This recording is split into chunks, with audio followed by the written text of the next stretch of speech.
All right, what's up? What's up? What's up? Happy Tuesday. IFBB Pro Map Battalion coming at you guys and girls today with another episode. Okay, this one's gonna be right to the fucking point. Should you bulk up? And when I talk about bulk up, I'm saying like bulk up, like get huge, fat, if you will. No, the answer is no. And we're gonna dive into what I mean by bulking up and why I bulk up in a different way, and why you should too. Okay, so stick around, stay tuned. Again, this is going to be sort of geared towards. It's funny I use that word geared. Anyway, geared towards guys that want to put on fucking lean mass, that actually want to get jacked, but are doing things the old school way of like getting bulky, doing a bulk, getting fucking huge and strong, whatever the fuck you want to call it. Okay, so stick around, stay tuned. If you've got questions, of course, drop them. If you've got comments, of course, drop them. And I will tune into your comments and questions at the end of the live stream. All right, so we're going to chat with Matt today.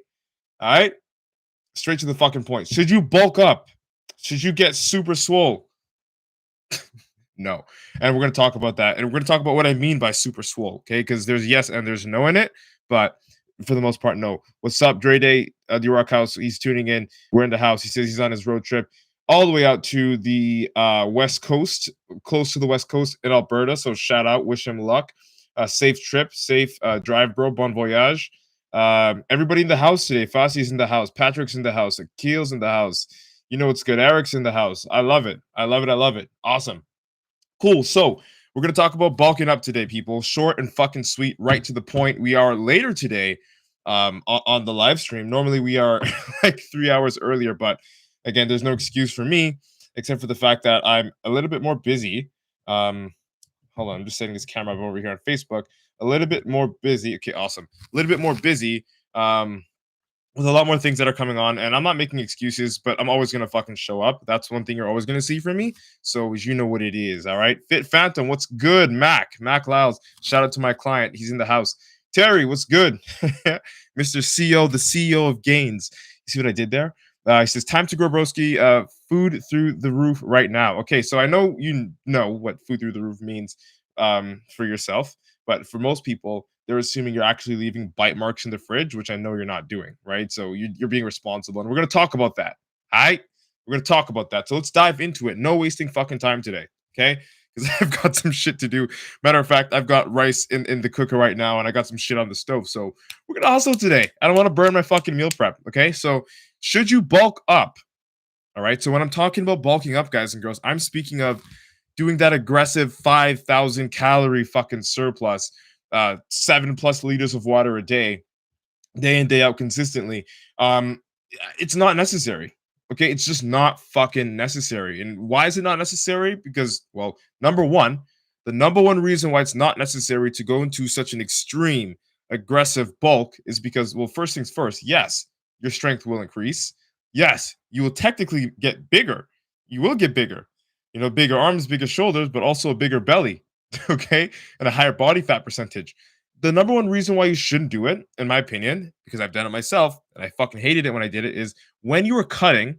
Jeffrey, I appreciate you. Get back to work. Watch the replay when you can on YouTube. MATT space BUTALE. Subscribe. MATT space BUTALE. Shameless plug. That's my YouTube. Subscribe and watch that there. But when you get to that point of eating so fucking much, okay, 5,000 calorie surplus, or whatever surplus it is that makes you feel constantly nauseous, lethargic, and you got to wake up at night to like get comfortable again for bed because you can't sleep because your food's literally packed so densely in your stomach, you feel like you might puke in your sleep.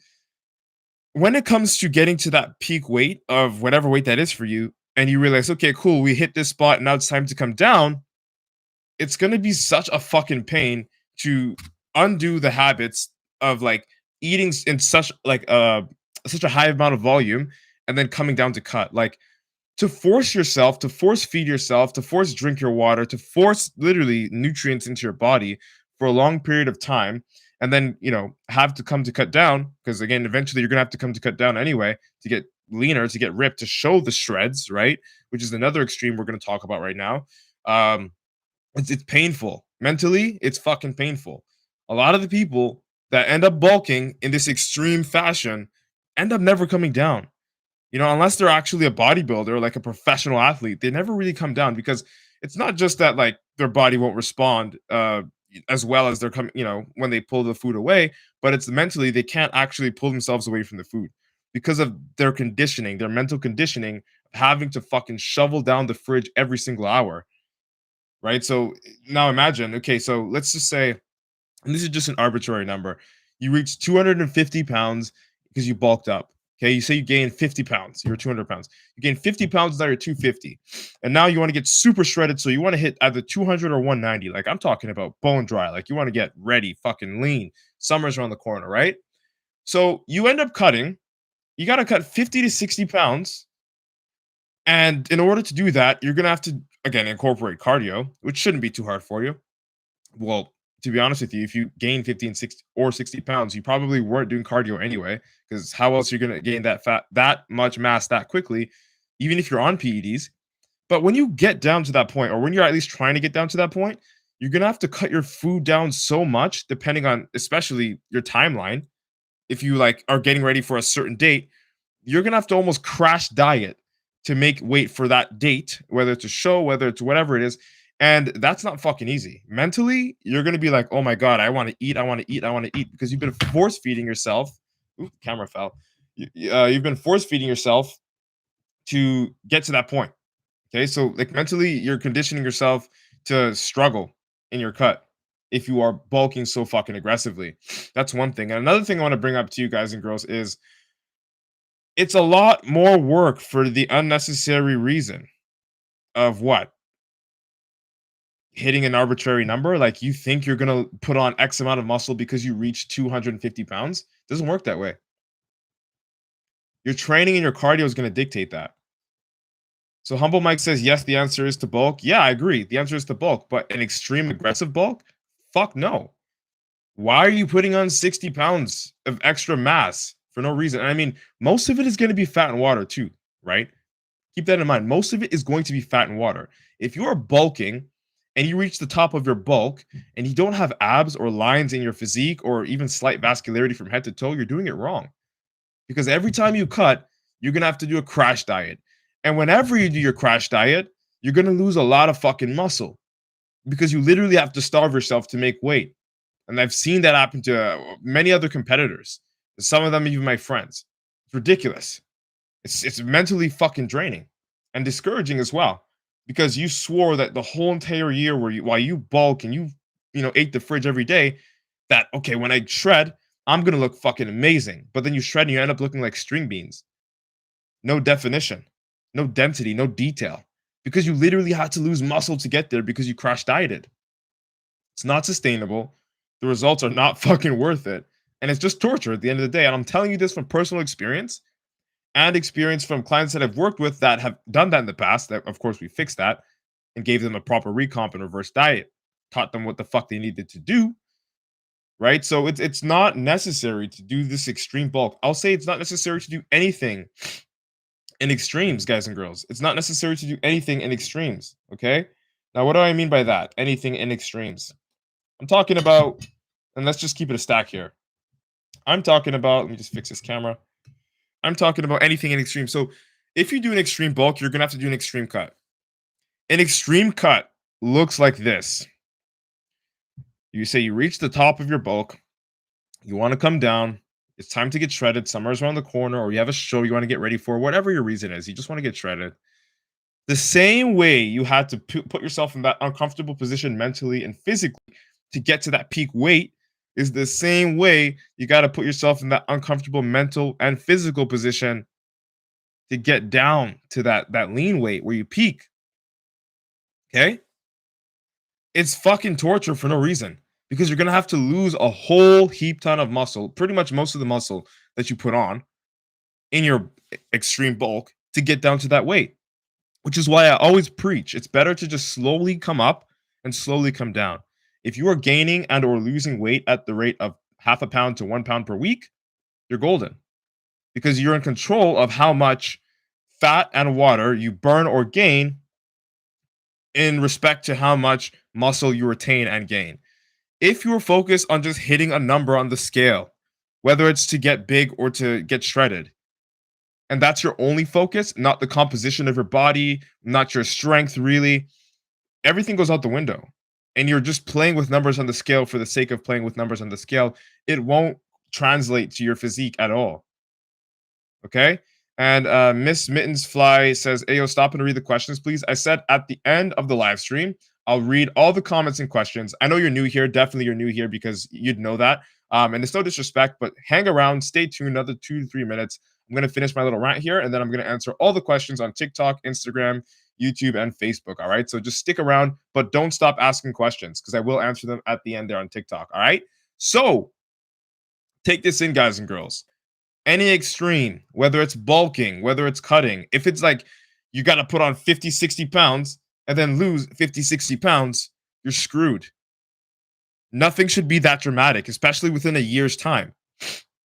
And if it is, you're going to struggle with retaining muscle, growing muscle, feeling confident in your own body, and actually improving every single year. Because let's face it, the first thing that leaves on your body when you cut is muscle.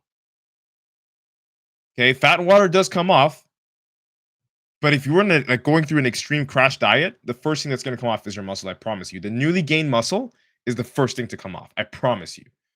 And I know this with first-hand fucking experience. I learned this the hard way in 2000 and going from 2017 going into 2018 as a natural bodybuilder. Okay, so the answer to your question, short and sweet: should you do an extreme bulk? Fuck no. A bulk that's 50, 60 pounds plus, no. Focus instead on of doing that on just putting on having a 20-pound limit over what you look like at your leanest and slowly getting there. Again, half a pound to 1 pound, or maybe even 1.5 pounds per week, depending on what your composition is already like.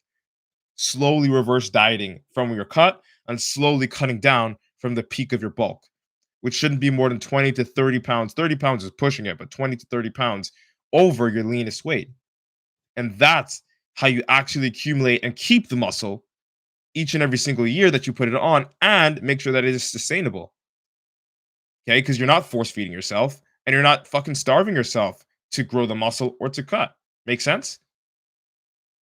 All right, so let's dive into it. I'm going to dive into some of the comments and questions over here real quick, and then I'm going to dip out.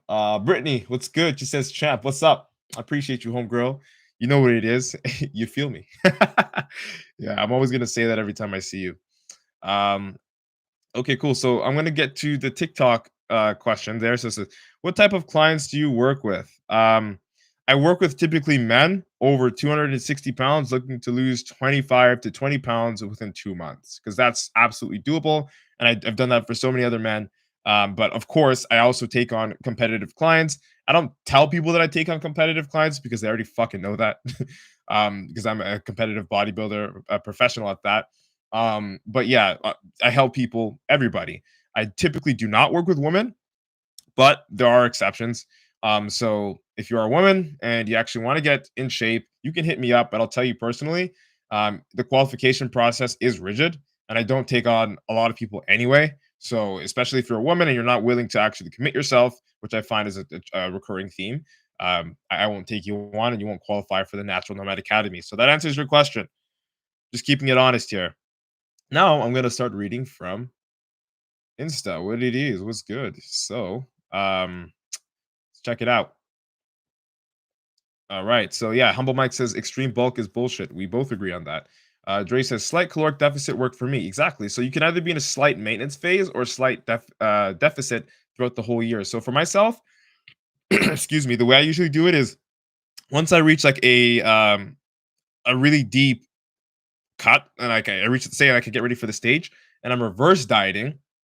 I would reverse diet for like say 1 to 2 months, typically 2 months consistently, and then I would start to slowly reintroduce the carbohydrates, because my protein pretty much stays the same, right? But I reintroduce the carbohydrates slowly and build them up from like say 200 grams to 400 grams, and then cycle between 700 grams and 1,000 grams sometimes, depending on and honestly, what I'm looking like, what I'm feeling like, and what my body can respond to. Because I like to push the envelope sometimes, but I'm not constantly eating in a ridiculous surplus. I do give myself some surpluses on some days, though. But so essentially, 2 months of reverse dieting, nice and slow, eating pretty much the same shit that I had to eat when I got shredded, just a little bit more of it. And then 4 months of essentially building up slowly. And then I hit a point where after I do the 1,000 gram carb days, sometimes I'd stay at the level of whatever I'd call main gaining, whatever that is for my physique at that point in time, because it does change every year. And I'd stick around for 4 months to 7 months, depending on when I'm going to go on stage next or when I'm going to get shredded next. And then I'd slowly start to dip down again. But again, when you're main gaining, it's like when you start to cut again, it doesn't feel like you're cutting that much again because you're taking off such a little amount each and every single week or bi-weekly, depending on how your physique looks and what your physique has been operating off of in the maintenance phase, right? So again, a slight caloric deficit or a slight surplus that you manipulate into a slight deficit over time. For me, it's 4 to 7 months, depending on when I'm competing. That's pretty much like my go-to recipe for myself, but it's different for everybody, including my clients. Again, I'm a competitor. Not everyone's a competitor, right? So the numbers and the variables are going to be different for everybody, and you're going to respond differently depending on so many other variables, like your supplementation, like your digestion, so on and so forth, and your hydration as well, like your training style, cardio again plays a big role here. So many variables, but yeah, and also where you're starting from, how much muscle you have on your frame, just so many variables. Mac Lyles says, "Clean bulk is the way. Shouldn't have to sacrifice muscle for fat." There you go. You said it, man. Humble Mike says, "As long as you can keep your waist, abs, and body fat in check, then yes, exactly." So extreme bulking, no. But putting on size, I mean, that's if we're going to use the term bulking, yeah. Or we can call it main gaining because you're slowly growing as you're maintaining some form of conditioning. Okay. And you're not force feeding yourself and you're not crash dieting every single fucking year or, let's say, revolution that you decide to bulk or cut, quote unquote. Right. Regan says, Matt, you gonna help me with posing next year. All right, man. Call me out. Call me out. But also I want to see I want to see your physique. I want to see that you're actually ready to compete next year. You're not just jumping the gun. All right. I know you have the fucking energy. I know you've got the mental for it, but I want to see that translate to your physique, man. Where the mind goes, the body flows. Let's do it, bro. Humble Mike says, I'm pushing 240, but that's for the end of March. And I want to ask you, Mike, why are you pushing for 240? Is that just an arbitrary number, or do you actually have conditioning at 240? Do you have lines in your hamstrings, on your quads, on your calves, on your glutes, on your abs, on your lower back? Do you have definition as is going up to 240? And if you're going to hit 240, why? And I'm not asking this to be condescending, but I want to know what's your reasoning behind that. Okay. Amy, what's up? I see you, girl. Appreciate you. Mike says, Matt, what's your stage weight last show? So you didn't read my post. You can go read my post. I'm not going to tell you. You should go read my post. It's funny because you commented. Go read my post, bro. Mac Lyles says, this is why Matt is a dopest, because his physique is amazing. Also, he knows what he's talking about and it shows. Yo, I appreciate you, Mac. That's my client there. Much fucking love. Don't pump my tires, though. You know what I'm saying? Don't pump my tires. I appreciate the love, but don't pump my tires, man. You know it's good. Shiggy, what's good? Jassy, what's up? Benny says, do you prefer hit or slower, steady pace cardio? I find steady rate more effective, but I feel like it kills the pump for the lifts. So again, it depends on. Okay, that's a good question. I'm gonna reread that so I can answer you properly. So Benny says, do you prefer high intensity interval training for cardio, or slow, steady pace cardio, which is LISS, low intensity steady state? I find steady state more effective, but I feel like it kills the pump for the lift. So if you're doing your list right before your workouts, I mean, no shit, you're gonna feel like that. But if you're doing your list like and you space it out, say an hour or two away from your workout, and you're doing your list before, and you have like a meal or two in between, typically involving carbs, then you won't feel that way. Okay. Or if you do your list after your workout, you won't feel that way. So I would say for you, and for me as well, I do my list about 1 to 2 hours before I actually hit the gym. And I make sure that I have a solid meal with at least 100 grams of carbs, bare minimum, in between that 1 to 2 hour range before I actually go hit the weights. And the reason why I do my list early in the morning, fasted actually, is simply because I like to do my cardio every single day, Monday to Sunday. I mean, 7 days a week. I do 7 hours a week right now. I'm still keeping my cardio high so I can introduce food and get it a little bit higher, like get my food a lot higher without having to. So get my food a lot higher, maintain my conditioning without having to cut down on food or be very like stingy with food. So I find the more work you do in terms of cardio, the more you sweat, the more calories you burn. especially for me fasted, the more food I can reintroduce and still maintain conditioning, which again sort of leans toward the maintenance thing that I was talking about and reverse dieting that I was talking about. So, hit for me, I wouldn't do that before a workout. And a matter of fact, I barely do hit in general anyway. I would do hit if my cardio was low and I was, say, reaching a peak of my bulk. Again, bulk with quotations because it's not like aggressive or anything. But I just wanted to tighten up. So I do hit if I just wanted to tighten up and get 2, 3, 4, 5 pounds even off, just to get back in check and get my lines my lines and my conditioning um, more pronounced if I felt like I was slipping, right? So I personally don't do a lot of hit.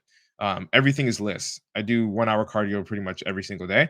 Um, and I'm going to keep it that way, right? So that I can introduce my foods and get them up higher, burn a lot more calories, and still be able to eat, right? Because I'd rather eat more food and do more work than eat less food and do less work. That makes sense. And your body, that'll show in your body. You'll be able to, put on a lot more lean, dense tissue. Believe me. Yo, Ashar, what's good, homie? I see you, fam. Morris, what's good? So Mike says, yeah, I have abs and lines, and all muscles. Last time I was 240. I'm going back up to 240. This time because it was my peak strength, and it's 28 pounds above my weight limit for classic as an amateur. So and this is the thing too. What I want to bring up too, it's kind of important. It's only important for those of you that do compete. Um, don't just look at your weight limit cap as like your lean weight. I was 10 pounds under my cap for classic physique and about 5 or 6 pounds under my cap for bodybuilding, and I turned pro. It's y- put it this way, you don't need to be, especially like with in your, I'll just be honest, you're a black guy, you got full muscle bellies. You don't need to be at the top of your fucking weight class to, win. You don't. It's about the balance of conditioning, fullness, size, presentation, so on and so forth. So if you're just going by the top of your class, that's not a good bet. Go by what you actually look like with your leanness. I mean, what weight do you have to weigh for you to have shredded glutes and then put 20 pounds on that? Not 20 pounds on the weight cap that you think you're going to be leanest at.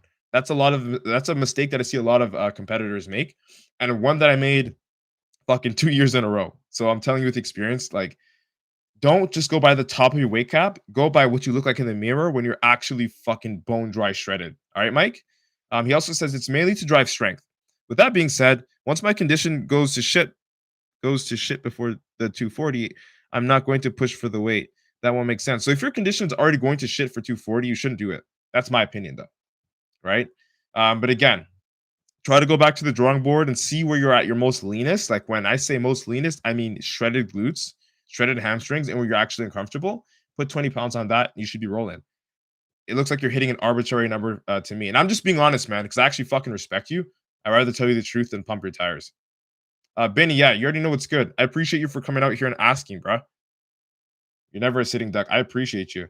So he says, I have shredded glutes at 206. So you shouldn't be going more than 226, buddy. That's my opinion. Or 225, I'd say even. All right. So you know what it is, man. I just want to keep it a stack with you because I fucking respect you, dog. I don't want you to make the same mistake that I made, man. TikTok. Let's see what we got here. So the real no name James says, "Hey man, just stopping by to help people's lives. I hope you have a good live stream. I appreciate you, man, and I appreciate the follow. You're a real one, James. Tips on self esteem. I'll say this: confidence comes from confidence and self esteem. Confidence and self esteem come from honestly preparation and organization. When you're prepared and you're organized, you do things, you end up doing things that you plan to do to give you that dream life or to get you closer to where you actually want to be in life. And the closer you get to where you want to be in life, the more confident and happy you feel. So I'd say if you want to actually increase your self-esteem, if you actually want to increase your confidence, stick to the plans and the schedules of things that you have to do every single day and the to-dos list that you have to do every single day to get you one step closer to that one goal of yours. And you'll see how every single day you get a little bit more happy and a little bit more confident because you can actually see yourself achieving your dreams. All right. So that's to you, brother. Okay. And I got a random comment there on TikTok that I'm not going to read.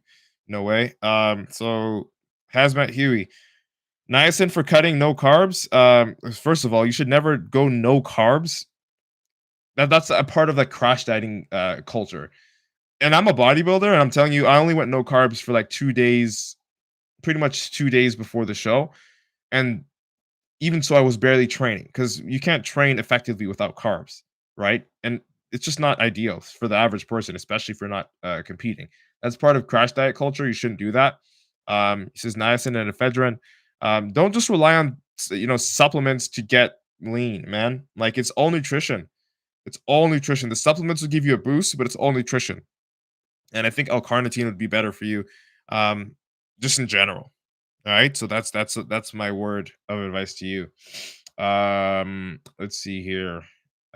Mike says I have shredded. So he says, "Big ups for that, dog. I appreciate it, man. It's all love, bro. It's all love. Literally, I appreciate you for always showing up and showing out over here, bro. It's like, you could easily just sit here and not say anything, but the questions that you ask, I know some people actually have. They're not confident enough to ask them, and you are. So you're helping a lot more people than you think, man. So I actually fucking appreciate you, bro.